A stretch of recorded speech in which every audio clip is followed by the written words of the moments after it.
Hi ಎಲ್ರಿಗೂ ನಮಸ್ಕಾರ. Welcome back to my YouTube channel. ಇವತ್ತು ಯಾವ ರೀಸನ್ಗೆ ವಿಡಿಯೋನ ಮಾಡ್ತಾ ಇದ್ದೀನಿ ಅಂದರೆ, ಲಾಸ್ಟ್ ವೀಡಿಯೋಸ್ಗಳಲ್ಲಿ ನಾನು ನಿಮಗೆ ಏನಾದರೂ ಕ್ವೆಶನ್ಸ್ ಇದ್ದರೆ ಕಮೆಂಟ್ ಸೆಕ್ಷನಲ್ಲಿ ಕಮೆಂಟ್ ಮಾಡಿ ಅಂತ ಕೇಳಿದ್ದೆ.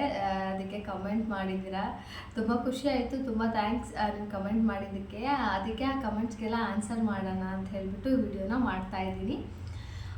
ಏನಂದರೆ ತುಂಬ ಯಾರೋ ಅಂದರೆ ಆ್ಯಕ್ಚುಲಿ ಒಬ್ಬರು ಮಾಡ್ತಾ ಇರೋದು ಕಮೆಂಟ್, ನಂಗೆ ಅವ್ರು ಯಾರಂತ ಗೊತ್ತಿಲ್ಲ. ಬಟ್ ತುಂಬ ಥ್ಯಾಂಕ್ಸ್, ನೀವು ನಮ್ಗೆ ಇಷ್ಟೊಂದು ಸಪೋರ್ಟ್ ಮಾಡ್ತಿದ್ದೀರಾ, ವೀಡಿಯೋಸ್ನ ನೋಡ್ತಾ ಇದ್ದೀರಾ. ನಾನು ಅಬ್ಸರ್ವ್ ಮಾಡ್ತಿದ್ದೀನಿ, ಹಾಕಿದ 1 hour ಒಳಗಡೆನೇ ವೀಡಿಯೋಸ್ ನೋಡ್ತೀರಾ, ಮತ್ತು ಅದಕ್ಕೆ ಕಮೆಂಟ್ ಮಾಡ್ತೀರಾ. ತುಂಬ ಖುಷಿ ಆಗುತ್ತೆ. ಥ್ಯಾಂಕ್ ಯು ಸೋ ಮಚ್ ನಂಗೆ ಸಪೋರ್ಟ್ ಮಾಡ್ತಿರೋದಕ್ಕೆ. ಬಟ್ ನೀವು ಯಾರು ಅಂತ ನನಗೆ ಗೊತ್ತಿಲ್ಲ. ಮೇ ಬಿ ನಾನು ನಿಮಗೆ ಗೊತ್ತಿರ್ಬೋದು ಮುಂಚೆ, ನಂಗೆ ಅದ್ರ ಬಗ್ಗೆ ಐಡಿಯಾ ಇಲ್ಲ. But thank you. ಏನೇ ಆಗಿರಲಿ ನೀವು ನನಗೆ ಇಷ್ಟು ಸಪೋರ್ಟ್ ಮಾಡ್ತಿದ್ದೀರಲ್ವ, ನಂಗೆ ಅದ್ರ ಬಗ್ಗೆ ತುಂಬ ಖುಷಿ ಇದೆ. ಆ್ಯಂಡ್ ಇನ್ನೊಂದೇನೆಂದರೆ, ಇವಾಗ ನಿಮ್ಮ ಕ್ವಶನ್ಸಲ್ಲಿ ಕೆಲವೊಂದು ಕ್ವಶನ್ಸಿಗೆ ತುಂಬ ಕಂಪ್ಲೀಟಾಗಿ ಆನ್ಸರ್ ಮಾಡೋಕ್ಕಾಗದೇ ಇರ್ಬೋದು. ಬಟ್ ನನ್ನ ಕೈಲಿ ಆದಷ್ಟು ಆನ್ಸರ್ ಅಂತೂ ಮಾಡ್ತೀನಿ. ಸ್ಟಾರ್ಟ್ ಮಾಡೋಣ. ಕ್ವಶನ್ಸ್ ಏನಂತ, ಆ್ಯಕ್ಚುಲಿ ಫಸ್ಟ್ ಕ್ವೆಶನ್ ಬಂದು Instagram account actually private account ಇರೋದು ನಂದು, ಅದನ್ನು ಪಬ್ಲಿಕ್ ಅಕೌಂಟ್ ಮಾಡಿ ಅಂತ. ಎಲ್ಲ ಅಂದರೆ ಇವಾಗ ನಮಗೂ ಸ್ವಲ್ಪ ಪರ್ಸ್ನಲ್ ಆ ಥರ ಎಲ್ಲ ಇರುತ್ತಲ್ಲ. ಸೊ ಎಲ್ಲರೂ ನಾನು ತುಂಬ ಜನ ಫ್ರೆಂಡ್ ರಿಕ್ವೆಸ್ಟ್ನ ಆಕ್ಸೆಪ್ಟೇ ಮಾಡಿಲ್ಲ. ಗೊತ್ತಿರೋದು ಕೆಲವೊಬ್ರು ಆಕ್ಸೆಪ್ಟ್ ಮಾಡಿಲ್ಲ ಕೆಲವೊಂದು ರೀಸನ್ಸಿಂದ. ಅದರಲ್ಲಿ ನಾವು ಪಬ್ಲಿಕ್ ಮಾಡೋದು ಇನ್ಸ್ಟಾಗ್ರಾಮ್ ಅಕೌಂಟ್ನ, ಅದೆಲ್ಲ ಸದ್ಯಕ್ಕೆ ಸಾಧ್ಯ ಆಗದೇ ಇರೋವಂಥ ವಿಷಯ. ಸೊ ಅಕೌಂಟ್ನ ಪಬ್ಲಿಕ್ ಮಾಡೋದಿಲ್ಲ, ಐ ಆಮ್ ಸಾರಿ. ಬಟ್ ನಾನು ನನಗೆ ತುಂಬ ಸಪೋರ್ಟ್ ಮಾಡ್ತಿದ್ದೀರಾ, ನನಗೆ ಅದ್ರ ಬಗ್ಗೆ ತುಂಬ ಖುಷಿ ಇದೆ. ಸೊ ನೀವತ್ತು ನನಗೆ ಈ ವಿಡಿಯೋ ಅಪ್ಲೋಡ್ ಆದಮೇಲೆ, ನೀವು ವಿಡಿಯೋ ನೋಡಿದ್ಮೇಲೆ ನನಗೆ ಫ್ರೆಂಡ್ ರಿಕ್ವೆಸ್ಟ್ನ ಕಳಿಸಿ ಡೆಫಿನೆಟಾಗಿ ನಿಮ್ಮ ರಿಕ್ವೆಸ್ಟ್ನ ಆಕ್ಸೆಪ್ಟ್ ಮಾಡ್ತೀನಿ. ಪಬ್ಲಿಕ್ ಅಂತೂ ಮಾಡಲ್ಲ, ಐ ಆಮ್ ಸಾರಿ. ಬಟ್ ನಿಮ್ಮ ಫ್ರೆಂಡ್ ರಿಕ್ವೆಸ್ಟ್ನ ಆಕ್ಸೆಪ್ಟ್ ಅಂತೂ ಡೆಫಿನೆಟಾಗಿ ಮಾಡ್ತೀನಿ. ನಾನು ಪೋಸ್ಟ್ ಎಲ್ಲ ಹಾಕೋದು ತುಂಬ ಕಮ್ಮಿ, ಬಟ್ ಸ್ಟೋರೀಸ್ ಎಲ್ಲ ಆಲ್ಮೋಸ್ಟ್ ಅಪ್ಲೋಡ್ ಹಾಕ್ತಿರ್ತೀನಿ. ಪೋಸ್ಟ್ ಎಲ್ಲ ತುಂಬ ಕಮ್ಮಿ ಹಾಕೋದು. ಸೊ ಓಕೆ, ನೀವು ಹೇಳ್ದಂಗೆ ನಿಮ್ಮ ರಿಕ್ವೆಸ್ಟ್ನ ಆಕ್ಸೆಪ್ಟ್ ಮಾಡ್ತೀನಿ. ನಿಮ್ಮ ಪ್ರಶ್ನೆಗೆ ಉತ್ತರ ಸಿಕ್ತು ಅಂತ ಅನ್ಕೋತೀನಿ. ಆ್ಯಂಡ್ ಸೆಕೆಂಡ್ ಕ್ವೆಶನ್ ಬಂದು, ನಿಮ್ಮದು ಮದುವೆ ಲೈಫ್ ಹೇಗಿದೆ ಅಂತ ಕೇಳಿದ್ದೀರಾ. ಮ್ಯಾರೇಜ್ ಲೈಫ್ ಹೇಗಿದೆ ಅಂತ ಏನೋ ಕೇಳಿದ್ದೀರಾ. ಮದುವೆ ಲೈಫ್ ಆಲ್ಮೋಸ್ಟ್ ನಾನು ಮದುವೆ ಆಗಿ 9 ತಿಂಗಳಾಗೋಯ್ತು, 9 months ಆಗೋಯ್ತು ಮದುವೆ ಆಗಿ. ಚೆನ್ನಾಗಿದೆ, ಚೆನ್ನಾಗಿ ನಡೀತಿದೆ. ಎಲ್ಲರೂ ಮದುವೆ ಜೀವನ ಹೇಗಿರುತ್ತೋ ಅದೇ ಥರ ನಂದು ನಡ್ಕೊಂಡು ಹೋಗ್ತಾ ಇದೆ.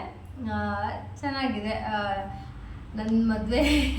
ಎಲ್ರಿಗೂ ಅಂದರೆ ಕೆಲವೊಬ್ರಿಗೆ ಗೊತ್ತು ನನ್ನ ಆ್ಯಕ್ಚುಲಿ ಮದುವೆ ಲೈಫು, ಅಂದರೆ ನಾನು ಇಲ್ಲಿಂದ ಎಲ್ಲಿಗೆ ಬಂದಿದ್ದೀನಿ ಆ ಥರ ಎಲ್ಲ ತುಂಬ ಜನಕ್ಕೆ ಗೊತ್ತಿಲ್ಲ. ಹಾಗಾಗಿ ಸೊ ಚೆನ್ನಾಗಿ ನಡೀತಿದೆ, ತೊಂದರೆ ಇಲ್ಲ. ಸ್ವಲ್ಪ ಫ್ಯಾಮಿಲಿನ ಮಿಸ್ ಮಾಡ್ಕೊಳ್ಳೋದು ಇದೆಲ್ಲ ರ್ಯಾಂಡಮಾಗಿ ಇದ್ದೇ ಇದೆ, ಯಾವುದೂ ಚೇಂಜಸ್ ಆಗಿಲ್ಲ. ಬಟ್ ಒಳ್ಳೆ ಹಸ್ಬೆಂಡು, ಅಂದರೆ ಹಸ್ಬೆಂಡ್ ಫ್ಯಾಮಿಲಿನೂ ಕೂಡ ತುಂಬ ಒಳ್ಳೆಯವರು. ಚೆನ್ನಾಗಿ ಹೋಗ್ತಿದೆ, ಯಾವುದೇ ರೀತಿ ಸಮಸ್ಯೆ ಇಲ್ಲ, ಚೆನ್ನಾಗಿದೆ. ಫ್ಯೂಚರಲ್ಲೂ ಕೂಡ ಅದು ಸಮಸ್ಯೆ ಬರದೇ ಇರಲಿ, ಐ ವಿಶ್. ಸೊ ಇದಾಗಿತ್ತು ನಿಮ್ಮ 2ನೇ ಪ್ರಶ್ನೆಗೆ ನನ್ನ ಉತ್ತರ. ಆ್ಯಂಡ್ 3ನೇ ಪ್ರಶ್ನೆ ಬಂದು, ನೀವು ಮುಂಬೈಯಲ್ಲೇ ಇರೋದಾ ಇವಾಗ ಅಂತನೋ ಹೇಳಿದ್ದೀರಾ. ಹೌದು, ನಾನು ನನ್ನ ಮದುವೆ ಆದಮೇಲೆ ನಾನು ಮುಂಬೈಯಲ್ಲೇ ಇರೋದು. ನಾನು, ನನ್ನ ಹಸ್ಬೆಂಡ್ ಓಲ್ ಫ್ಯಾಮಿಲಿ ಎಲ್ಲರೂ ನಾವು ಕಂಪ್ಲೀಟಾಗಿ ಮುಂಬೈಯಲ್ಲಿ ಸ್ಟೇ ಆಗಿರೋದು.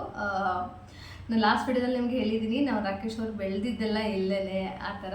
ಸೊ ಮುಂಬೈಯೇ ಅವರೊಂದು ಏನೆಲ್ಲ ತಿಂಗಳು ಮಗು ಇರುತ್ತಲ್ಲ, ಅವಾಗಿಂದ ರಾಕೇಶ್ ಅವರು ಇಲ್ಲೇ ಇರೋದು, ಮುಂಬೈಯಲ್ಲೇ ಇರೋದು. ಸೊ ಅವರ ಫ್ಯಾಮಿಲೀಸ್ ಎಲ್ಲ ಕೂಡ ಮುಂಬೈಯಲ್ಲೇ ಇರೋದು.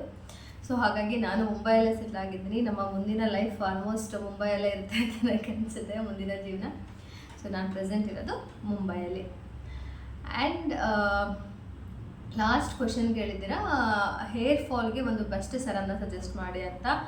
ನನಗೂ ಆ್ಯಕ್ಚುಲಿ ತುಂಬ ಹೇರ್ ಫಾಲ್ ಇತ್ತು. ನಂದು ತುಂಬ 1.5 ವರ್ಷಗಳ ವೀಡಿಯೋಸ್ನ ನೋಡಿದ್ರೆ ಗೊತ್ತಾಗಿರುತ್ತೆ ನಂದು ಎಷ್ಟು ಹೇರ್ ಫಾಲ್ ಆಗಿ. ನಾನು actually hair length may be ಇಷ್ಟೇ ಇತ್ತು ಅನಿಸುತ್ತೆ ಮೇ ಬಿ. ಅಷ್ಟು ಹೇರ್ ಫಾಲ್ ಆಗ್ತಾಯಿತ್ತು. ಬಟ್ ಇವಾಗ ತುಂಬ ಹೋಮ್ ರೆಮಿಡೀಸು, ತುಂಬ ಅಂದರೆ ಡಾಕ್ಟರ್ನೆಲ್ಲ ಕನ್ಸಲ್ಟ್ ಮಾಡಿ ಎಲ್ಲನೂ ಮಾಡಾದಮೇಲೆ ಒಂದು ಲೆವೆಲಿಗೆ ಹೇರ್ ಫಾಲ್ ಕಮ್ಮಿ ಆಗಿದೆ. ಬಟ್ ಇವಾಗ ಪ್ರೆಸೆಂಟ್ ಕೂಡ ನಾನು ಬೇರೆ ಕಡೆ ಮದುವೆ ಆದಮೇಲೆ ಬೇರೆ ಕಡೆ ಶಿಫ್ಟ್ ಆಗಿರೋದ್ರಿಂದ ಸ್ವಲ್ಪ ಹೇರ್ ಫಾಲ್ ಆ ಥರ ಇದೆ. ಬಟ್ ಕಂಪ್ಯಾರಿಟಿವ್ಲಿ ನಾನು ಒಂದಷ್ಟು ಸೆರಮ್ ಯೂಸ್ ಮಾಡ್ತಿದ್ದೀನಿ. ಹೋಮ್ ರೆಮಿಡೀಸ್ ಎಲ್ಲ ಟ್ರೈ ಮಾಡಿದ್ರೆ ಕಂಪ್ಯಾರಿಟಿವ್ಲಿ ಬೆಟರ್ ಇದೆ. ನನಗೆ ಯಾವ ಬೆಸ್ಟ್ ಸೆರಮ್ಮು ಮತ್ತು ಯಾವ ಹೋಮ್ ರೆಮಿಡಿ ಯೂಸ್ ಮಾಡಿದ್ರೆ ನಿಮಗೆ ಹೇರ್ ಫಾಲ್ ಕಮ್ಮಿ ಆಗುತ್ತೆ ಅಂತ ನೆಕ್ಸ್ಟ್ ವಿಡಿಯೋದಲ್ಲಿ ಡೆಫಿನೆಟಾಗಿ ಕಂಪ್ಲೀಟಾಗಿ ಒಂದು ವಿಡಿಯೋ ಮಾಡಿ ಅಪ್ಲೋಡ್ ಮಾಡ್ತೀನಿ. ಅದನ್ನು ನೀವು ಮುಂದಿನ ವಿಡಿಯೋದಲ್ಲಿ ನೀವು ನೋಡ್ಕೊಳ್ಬೋದು. ಮತ್ತು ನನಗೆ ಒಂದು ಡೌಟ್ ಏನಂದರೆ, ಋತಿಕ್ ಗೌಡ ಅಂತ ಅನಿಸುತ್ತೆ, ನಾನು ಅಂದ್ಕೊಂಡಿದ್ದೆ ಅದು ಹುಡುಗ ಅವ್ರದ್ದು ಅಕೌಂಟ್ ಅಂತ. ಬಟ್ ಅವ್ರು ಹೇರ್ ಫಾಲ್ ಬಗ್ಗೆ ಕೇಳಿದ್ದಾರೆ, ನನಗೆ ಅರ್ಥ ಆಗಲಿಲ್ಲ ಅವ್ರು ಹುಡುಗನೋ ಅಂತ. ನನಗೆ ಆ್ಯಕ್ಚುಲಿ ತುಂಬ ನೀವು ಯಾರು ಅಂತ ಗೊತ್ತಾದರೆ ತುಂಬ ಖುಷಿ ಆಗುತ್ತೆ. ಬಿಕಾಸ್ ನನಗೆ ಇಷ್ಟು ಸಪೋರ್ಟ್ ಮಾಡ್ತಿರೋದು ಯಾರು ಅಂತ ಗೊತ್ತಾದರೆ ಮನಸ್ಸಿಗೆ ತುಂಬ ಖುಷಿ ಆಗುತ್ತೆ ಅಂತ ಅನಿಸುತ್ತೆ. ನೀವು ಇನ್ಸ್ಟಾಗ್ರಾಮ್ ರಿಕ್ವೆಸ್ಟ್ ಕಳಿಸಿದ್ರೆ ನಾನು ಯಾರು ನೀವು ಅಂತಲೂ ಕೂಡ ತಿಳ್ಕೊತೀನಿ. ಓಕೆ, ಇದಾಗಿತ್ತು ನಿಮ್ಮ ಪ್ರಶ್ನೆಗೆ ನನ್ನ ಕಮೆಂಟ್ಸ್ಗೆ ನನ್ನ ಉತ್ತರ. ಆ್ಯಂಡ್ ಇನ್ನೊಂದೇನಂತಂದರೆ ಇನ್ನೊಂದು ಹೇಳ್ಬೇಕಂದ್ರೆ ನಾನು ಆ್ಯಕ್ಚುಲಿ ಮೀಶೋದಲ್ಲಿ ಒಂದು ಪ್ರಾಡಕ್ಟ್ನ ತರಿಸಿದೆ. ನಾನು ತುಂಬ ಥರ ಪ್ರಾಡಕ್ಟ್ನ ತರಿಸಿದ್ದೀನಿ ಮೀಶೋದಲ್ಲಿ. ತುಂಬ ಜಾಸ್ತಿ ತರಿಸಲ್ಲ, ಕೆಲವೊಂದು ಮಾತ್ರ ತರಿಸ್ತೀನಿ. ಬಟ್ಟೆ ಎಲ್ಲ ತುಂಬ ಕಮ್ಮಿ ತರಿಸೋದು ನಾನು, ಕ್ಲಾತ್ಸ್ ಎಲ್ಲ ತುಂಬ ಕಮ್ಮಿ ಮೀಶೋದಲ್ಲಿ ತರಿಸೋದು. ಸರಿ ಒಂದು ಟ್ರೈ ಮಾಡೋಣ ಅಂದ್ಬಿಟ್ಟು ಐ ಥಿಂಕ್ 170 ರೂಪೀಸ್ಗೂ ಏನೋ ಗೊತ್ತಿಲ್ಲ, ನಾನು ಬಿಲ್ ಹಾಕಿರ್ತೀನಿ, ಸೈಡಾಗಿ ಕ್ಲಿಪ್ಪಿಂಗ್ ಹಾಕಿರ್ತೀನಿ ನೋಡಿ, ಒಂದು ಫೋಟೋ ಹಾಕಿ ಅಟ್ಯಾಚ್ ಮಾಡಿರ್ತೀನಿ. ಅದನ್ನ ನೋಡಿದೆ, ಇಷ್ಟು ಕಮ್ಮಿಗೆಲ್ಲ ಸಿಗುತ್ತೆ, ಅಷ್ಟು ನೋಡೋಣ ಟ್ರೈ ಮಾಡೋಣ ಅಂತ ಅಂದ್ಬಿಟ್ಟು ಒಂದು ತರಿಸಿದೆ. ಅದು ಕಾಮಿಡಿ ಏನಾಯ್ತು ಅಂದರೆ ನಾನು ರಿಸೀವ್ ಆದೆ, ಪಾರ್ಸಲ್ ರಿಸೀವ್ ಆದಾಗ ನಾನು ಇರಲಿಲ್ಲ, ರಾಕೇಶ್ ಅವ್ರು ಇದ್ರು. ಅವ್ರು ಕಾಲ್ ಮಾಡ್ಬಿಟ್ಟಾಗೆ ಈ ಟಿಶ್ಯೂ ಆರ್ಡ್ರ್ ಮಾಡಿದ್ದೆ, ಟಿಶ್ಯೂ ಥರ ಬಂದಿದೆ, ಏನಿದು ಅಂತ ಕೇಳ್ತಾಯಿದ್ರು. ಸೊ ಅಷ್ಟು ತೆಳಗೆ ಬಂದಿದೆ. ಬಟ್ ನನಗನ್ನಿಸ್ತು 170 ರೂಪೀಸ್ಗೇನೋ ತುಂಬ ವರ್ತ್ ಇರುವಂಥ ಪ್ರಾಡಕ್ಟ್ ಅಂತ. ನಾನೊಂದು ಸ್ಟ್ರಕ್ ಥರ ಆರ್ಡ್ರ್ ಮಾಡಿದ್ದೆ. ಇವಾಗ ಯಾವ ಥರ ಅಂದರೆ ಕ್ರಾಪ್ ಸ್ಟ್ರಕ್ಸ್ ಬರುತ್ತೆ ಗೊತ್ತಾ, ಸ್ಲೀವ್ಲೆಸ್ ಟಾಪ್ಸ್ ಎಲ್ಲ ಹಾಕ್ಕೊಂಡಾಗ ಅದು ಹಾಕ್ಕೊಂಡ್ರೆ ತುಂಬ ಚೆನ್ನಾಗಿರುತ್ತೆ, ಆ ಥರನ ಆರ್ಡರ್ ಮಾಡಿದ್ದೆ. ನನಗನ್ನಿಸ್ತು ಅಷ್ಟು ದುಡ್ಡಿಗೆ ನಿಜವಾಗ್ಲೂ ತುಂಬ ವರ್ತ್ ಫೀಲ್ ಇರೋವಂಥ ಪ್ರಾಡಕ್ಟ್ ಅದು ಅಂತ. ತುಂಬ ಕಲರ್ ಆಪ್ಷನ್ಸ್ ಕೂಡ ಇದೆ ಅದರಲ್ಲಿ. ಸೊ ನಾನು ನಿಮಗೆ ತೋರಿಸ್ತೀನಿ ಅದು ಯಾವುದೋ ಅಂತ.